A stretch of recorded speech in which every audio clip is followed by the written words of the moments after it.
സംസ്ഥാനത്ത് ഡ്രൈവിംഗ് ടെസ്റ്റുകളാണ് ഇന്നത്തെ ചർച്ചാ വിഷയം. പലയിടത്തും പരിഷ്കാരങ്ങളോടുകൂടി ഡ്രൈവിംഗ് ടെസ്റ്റ് നടത്താനായി മോട്ടോർ വെഹിക്കിൾ ഡിപ്പാർട്ട്മെന്റ് ആളുകളൊക്കെ എത്തി. പക്ഷേ ടെസ്റ്റ് ഒന്നും നടന്നില്ല. ടെസ്റ്റ് പരിഷ്കാരങ്ങൾക്കെതിരെ ഡ്രൈവിംഗ് സ്കൂൾ ഉടമകൾ അനിശ്ചിതകാല സമരം തുടങ്ങിയതോടെയാണ് ടെസ്റ്റിന്റെ കാര്യം അനിശ്ചിതത്വത്തിലായത്. സർക്കുലർ പിൻവലിക്കാതെ സമരത്തിൽ നിന്ന് പിന്നോട്ടില്ല എന്ന ഉറച്ച നിലപാടിൽ നിൽക്കുകയാണ് പ്രതിഷേധക്കാർ. ഡ്രൈവിംഗ് ടെസ്റ്റ് പരിഷ്കാരങ്ങളിൽ നിന്ന് പിന്നോട്ടില്ല എന്ന് ആവർത്തിക്കുന്നുണ്ട് ഗതാഗത മന്ത്രി കെ ബി ഗണേഷ് കുമാർ.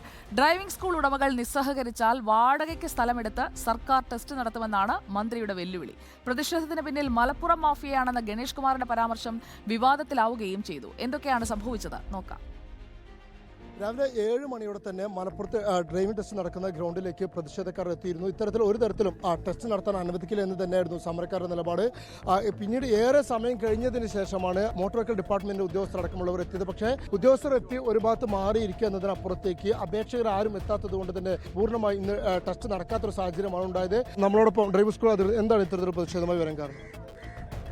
ഈ മന്ത്രിയുടെ തെറ്റായ നിലപാടുകളാണ്. ഡ്രൈവിംഗ് ടെസ്റ്റുമായി ബന്ധപ്പെട്ടുള്ള ഈ പുതിയ നിയമങ്ങൾ ഞങ്ങൾ അംഗീകരിക്കുന്നുണ്ട്.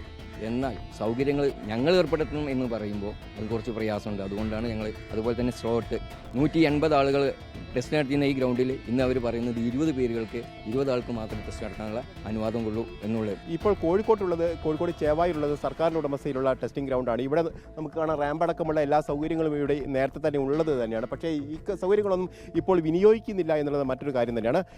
ഏതായാലും യാതൊരു പ്രായോഗികമായുള്ള ഒരു പഠനവും നടത്താതെയാണ് ഇത്തരത്തിൽ ഇപ്പോൾ ഒരു മുന്നൊരുക്കവും നടത്താതെ ഇത്തരത്തിലൊരു ഡ്രൈവിംഗ് പരിഷ്കരണം അടിച്ചേൽപ്പിക്കുന്നത് എന്നുള്ള കാര്യമാണ് ഇവർ പറയുന്നത്. അതിനിടയിലാണ് ഇപ്പോൾ മലപ്പുറത്ത് നിന്ന് ഇത്തരത്തിലൊരു മാഫിയ പരാമർശം കൂടി മന്ത്രിയുടെ ഭാഗത്തുണ്ടാവുന്നത്. ഈ മാഫിയ പരാമർശത്തിനെതിരെ ശക്തമായ പ്രതിഷേധം അവർക്കുണ്ട് എന്ന് തന്നെയാണ് നമുക്ക് മനസ്സിലാക്കാൻ കഴിയുന്നത്. എന്താണ് മാഫിയ പരാമർശത്തിൽ പറയാനുള്ളത്? കേരള സമൂഹത്തിനോട് വന്ന് മാപ്പ് പറയണമെന്നാണ് അഭിപ്രായം. കാരണം മാന്യമായി ജോലി എടുക്കുന്ന എല്ലാ നിയമവും പാലിച്ച് സർക്കാർ ജോലി എടുക്കുന്ന ആളെ മാഫിയ എന്ന പരാമർശം വന്ന് പിൻവലിച്ച് കേരള സമൂഹത്തോട് മാപ്പ് പറയണമെന്നാണ് നമ്മുടെ അഭിപ്രായം. തിരുവനന്തപുരത്തെയും സ്ഥിതി പറഞ്ഞതുപോലെ എല്ലായിടത്തും ഈ ഡ്രൈവിംഗ് ടെസ്റ്റ് പരിഷ്കരണത്തിനെതിരെ വ്യാപകമായ പ്രതിഷേധം തന്നെയാണ് തുടരുന്നത്. ഞാൻ ഉള്ളത് തിരുവനന്തപുരം മുട്ടത്തറ ഡ്രൈവിംഗ് ടെസ്റ്റ് കേന്ദ്രത്തിലാണ്. ഇവിടെയും സമാനമായിരുന്നു. ഈ 6 പേർക്കാണ് ഇന്ന് സ്ലോട്ട് ബുക്കിംഗ് കിട്ടിയത് എന്നാണ് പറഞ്ഞിരിക്കുന്നത്. പക്ഷേ ഇവരെ ഒന്നും തന്നെ അകത്തേക്ക് കയറ്റാൻ ഇവിടെ എത്തിയ യൂണിയനുകൾ സമ്മതിച്ചിട്ടില്ല. ഈ ഡ്രൈവിംഗ് സ്കൂൾ അസോസിയേഷൻ്റെ അടക്കമുള്ള പ്രതിഷേധം പുറത്ത് രാവിലെ മുതൽ തന്നെ ഉണ്ടായിരുന്നു. ഏതായാലും അത്തരത്തിലുള്ള പ്രതിഷേധം തുടർന്നുകൊണ്ടിരിക്കുന്നു. നമ്മുടെ ഇപ്പോൾ ഈ ഒരു സ്ലോട്ട് ലഭിച്ച് ഡ്രൈവിംഗ് ടെസ്റ്റിനായി എത്തിയ ഒരാൾ കൂടി ഉണ്ട്. ബുദ്ധിമുട്ടായോ ഇന്ന് പോകാൻ? ബുദ്ധിമുട്ടായി. എനിക്ക് 26-ാം സ്ലോട്ട് കിട്ടിയതാണ്. പിന്നെ അന്ന് ഇലക്ഷൻ്റെതായതുകൊണ്ട് ഡേറ്റ് മാറ്റി സ്ലോട്ട് RTO പോയി കണ്ട് 2-ാം തീയതി ഡേറ്റ് മേടിച്ചിട്ട് വന്നതാണ്. രാവിലെ വന്നു 7:30 ഇപ്പോൾ. ഇനിയിപ്പോൾ എന്താണ്, എന്തായാലും കയറാൻ സമ്മതിക്കില്ല എന്നുള്ള തീരുമാനത്തിലാണ്. ഇനിയിപ്പോൾ പുതിയ ഡേറ്റ് കിട്ടുന്നത് വരെ വെയിറ്റ് ചെയ്യേണ്ടി വരും.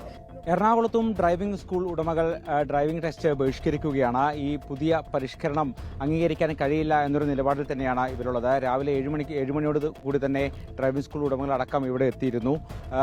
മറ്റ് ഡ്രൈവിംഗ് ടെസ്റ്റ് എടുക്കാൻ 1-2 പേർ വന്നെങ്കിൽ പോലും ഈ സമരം അറിഞ്ഞുകൊണ്ട് അവർ തിരിച്ചു പോവുകയായിരുന്നു. എന്തായാലും ഈ സമരത്തിൽ തന്നെ ഉറച്ചു നിൽക്കുകയാണോ? ഫിറ്റ്നസ് സർട്ടിഫിക്കറ്റ് അനുവദിച്ച് തന്നിട്ടുള്ള വാഹനമാണ് നമ്മൾ ഇതിനുപയോഗിക്കുന്നത്. ഇവർ തന്നെ സർട്ടിഫിക്കറ്റ് എന്ന വാഹനം നമുക്കിതിന് ഉപയോഗിക്കാൻ പാടില്ല എന്ന് പറയുന്നത് അത് വലിയ തെറ്റ് തന്നെയാണ്. അതേപോലെ തന്നെ ഇത് എല്ലാ സ്കൂളുകളിലും പുതിയ വാഹനങ്ങളുണ്ട്, പഴയ വാഹനങ്ങളുണ്ട്. അപ്പോൾ പഴയ വാഹനങ്ങൾ പെട്ടെന്ന് തന്നെ കളയണമെന്ന് പറഞ്ഞാൽ അത് ആ സ്കൂളിനെ തന്നെ ഒന്ന് ബാധിക്കുന്നതിൻ്റെ കാര്യങ്ങളാണ്. അപ്പോൾ ഇതിനകം ലൈസൻസ് കയ്യിലുള്ളവർ ഭാഗ്യവാന്മാർ. കാരണം ഇനി അങ്ങോട്ട് കടുപ്പമാണ് ടെസ്റ്റ്. കടന്നുകൂടുക അത്ര എളുപ്പമല്ല എന്ന് ചുരുക്കം.